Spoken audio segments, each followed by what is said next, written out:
when you were talking about routines, and a lot of people have, different routines. What would you, if I was to come to you and say, look, I'm having a really hard time getting my kid to school, and we were going to talk about routines, what sort of thing would you be suggesting?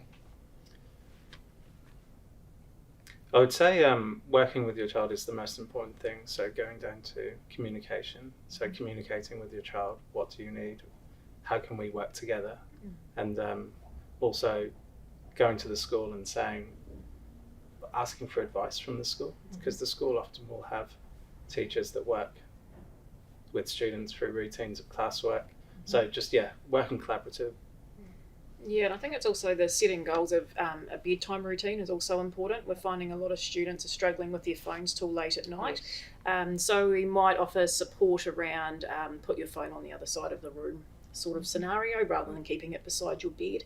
Asking questions of your child, are you okay to say no to your friends at night time? Are you worried about a friend and that's why you're keeping your phone on so you can talk to them?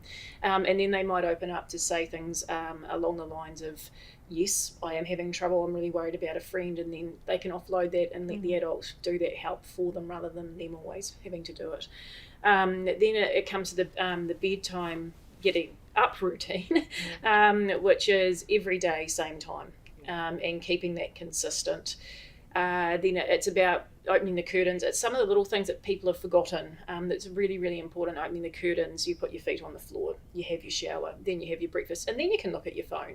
But we don't go straight to the phone in the morning, and having that conversation, what are you so worried about that you need to check first thing in the morning? So again, around that communication.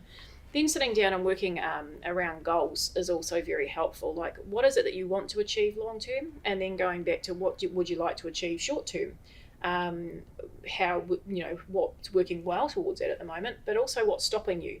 And a lot of students, once you say what's stopping you, realise it's themselves. And then once you say that, it's like, well, how can you help yourself? How can I help you? How can the school help you? But then also, how are you going to celebrate it if you achieve it?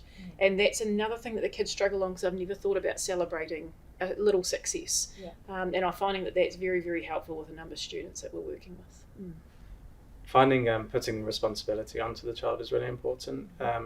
Working alongside them is important as well. So teaching them the right habits of essentially navigating their teenage years. You've got to remember, in 2 to 3 years' time, they could be part of the workforce. So making sure that they're ready for that is really important.